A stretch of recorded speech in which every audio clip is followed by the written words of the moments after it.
हाजत रवा कौन? अल्लाह। बिगड़ी बनाने वाला कौन? अल्लाह। रिस्क देने वाला कौन? अल्लाह। अरे कभी देकर आजमाता है, कभी छीन कर आजमाता है। मौत जिंदगी का फैसला करने वाला कौन? अल्लाह। हमारी नौजवान नस्ल देखो, इनके पास रमजान में कुरान पढ़ने का टाइम नहीं है।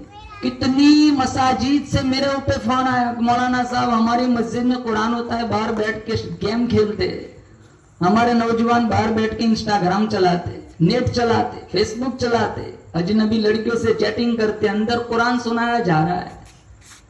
रमजान को मक्खी की तरह उड़ा दिया, वैसे आया वैसे उड़ा दिया। ऐसा लग रहा था कल तीसरे चौथे रमजान में थे, आज देखो ईद के गुजरे हफ्ता हो गया।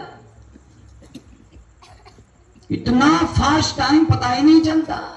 और रमजान के बाद का हाल, मस्जिदें ऐसी हो जाती है जैसे प्लेटफार्म से गाड़ी गुजरती है, प्लेटफार्म का हाल होता है बिल्कुल वीरान, जैसे रमजानी मुसलमानों। कितना का रमजान का कुरान अगर आधा पढ़ा है, आधा बाकी है, वो आधा कब पूरा करेगा? अगले रमजान में। पहले ही रमजान में 16वां पारा, अरे यार पहले ही रमजान में, मौलवी साहब गुज़िश्ता रमजान का है, पूरा साल खोला ही नहीं। किसी इलाके में एक मौलाना साहब तशरीफ ले गए, उन इलाके में उलमा की आमद और रफ्त नहीं हुआ करती थी। तो जब मौलाना वहां तशरीफ ले गए, गांव वालों ने बड़ा इस्तकबाल किया। जैसे हमारा ये गांव है, छोटी सी बस्ती, 28-30 मकान है, तो ऐसा कोई गांव होगा जहां उलमा बहुत कम आते होंगे। तो मौलाना जब तशरीफ ले गए, इत्तेफाक से रमजान आ गया, दावतों का सिलसिला शुरू हो गया, जैसे लोग जन्नत लूट रहे हो, कोई आज ये ले जा रहा है, कल को वो ले जा रहा है। तो एक घर में मियाँ बीवी अकेले थे, तो उसकी घरवाली अपने शौहर से कहने लगी, मौलाना की दावत का सिलसिला चल रहा है, हमारे पड़ोसियों के घर भी आ रहे, क्या हम न बुलाए? कहा लोग जन्नत कमा रहे, हम क्यों महरूम रहे, हम भी बुला लेते। तो उनके खाविंद ने मौलाना को दावत दी, मौलाना उस टाइम तशरीफ लाए, खाना खाया। अब उस हुजरे में, कमरे में उसकी बेगम के कुछ पैसे थे। अब जब मौलाना तशरीफ ले गए तो वो पैसे वहां नहीं थे, तो वो बेगम अपने खाविन से कहने लगी, मौलाना ने चोरी की। कहा क्यों? कि वो तशरीफ ले गए, साथ साथ मेरे पैसे भी तशरीफ ले गए, मौलाना ने पैसे उठा लिए। तो कहा ये तो गलत बात है, अकीदत मंदी में बुलाया था, मौलाना ने चोरी की। और बेरुखी का बर्ताव करता रहा। अगला रमजान आ गया तो कहने लगा, फिर दावतों का सिलसिला शुरू हुआ। तो अपनी बेगम से कहने लगे कि वो मौलाना की दावतें चल रही है, इस साल बुलाया जाए। कम मजबूरी में चोरी की होंगी, बुला लेते, लेकिन पहले मामले की वजाहत चाहेंगे। जब मौलाना तशरीफ लाएगा, मौलाना माफ करना गुस्ताखी, गुज़िश्ता रमजान आपको इसी हुजरे में बिठा के खिलाया था, आप तशरीफ ले गए, साथ साथ मेरी बेगम के पैसे भी तशरीफ ले गए, अपने पैसे चुराए। मौलाना की आंखों में आंसू आ गए। कहा मौलाना क्यों रो रहे हो? का रोता इसलिए नहीं हूं कि तुमने मेरे ऊपर इल्जाम लगाया है, पंखे की वजह से तुम्हारी बेगम के पैसे उड़ के इधर उधर मुंतशिर हो रहे थे, मैंने सारे जमा करके कुरान खोल के कुरान में रख दिए थे। रोता इसलिए हूं, ऐसे घर में दोबारा खाने की नौबत हुई कि जिस घर के मियाँ बीवी ने साल गुजर गया, कुरान खोल के भी नहीं देखा। बहुत सारे हमारे घर ऐसे मिलेंगे, एक घर में 10-10, 12-12 अफराद मौजूद है, कुरान खोलने की भी तौफीक नहीं है। अरे कितनों को आता ही नहीं है। सूद खाते शर्म नहीं आती, कुरान सीखते शर्म आती है। ब्याज खाते शर्म नहीं आती, कुरान सीखते शर्म आती है। जिना करते शर्म नहीं आती, कुरान सीखते शर्म आती है। कॉलेज के गेट पर खड़ा होकर लोगों की बेटियों को नंगी नजरों से देखते शर्म नहीं आती। 28 साल का हो गया, कुरान पढ़ते शर्म आती है। नचनियों के नाच देखते शर्म नहीं आती, अब कुरान पढ़ते कुरान सीखते शर्म आती। नहीं मौलवी साहब लोग ताने मारेंगे, उम्र हो गई।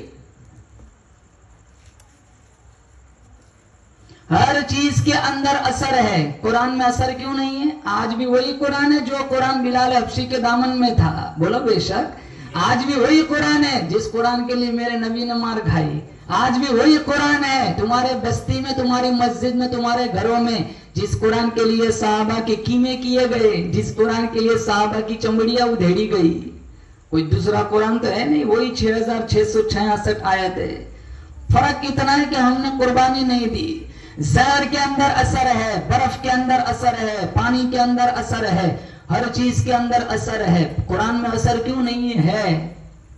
हमारी जबानों में असर नहीं रहा, वरना जब हमारे नबी कुरान पढ़ते थे जिन्नातों का काफिला रुक जाता था।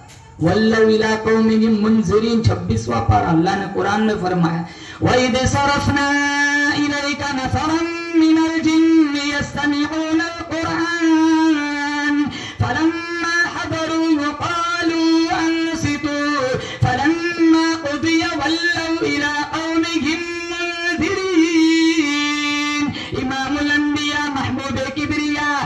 حضرت محمد مصطفیٰ صلی اللہ تعالی علیہ وسلم فجر کے وقت وادی نخلا کے اندر اللہ کا قرآن پڑھ رہے، جناتوں کا قافلہ گزرنے لگا۔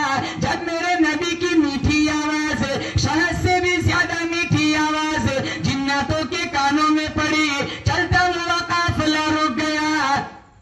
ایک جن کہنے لگا ما احسن ھذا الکلام،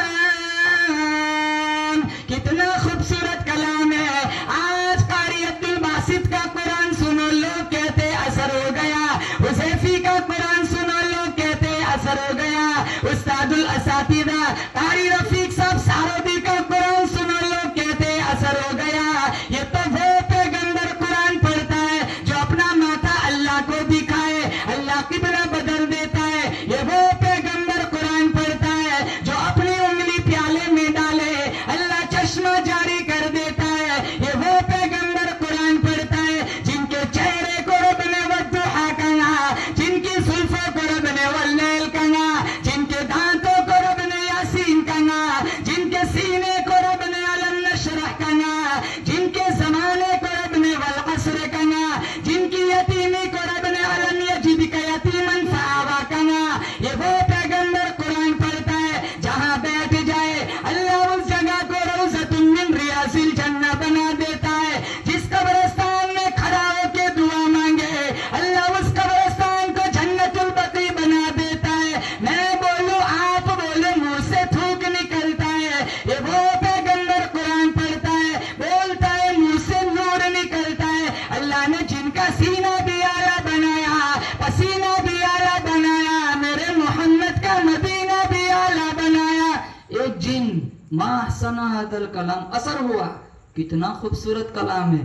دوسرا جن کہنے لگا ما احسن ھذا القاری، کلام نہ دیکھ پڑھنے والے کو بھی دیکھ، وہ بھی کتنا خوبصورت ہے۔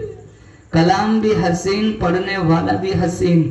افسوس اس بات کا ہے جو نبی اتنا حسین تھا، ہمارے کام کتنے بدصورت ہے۔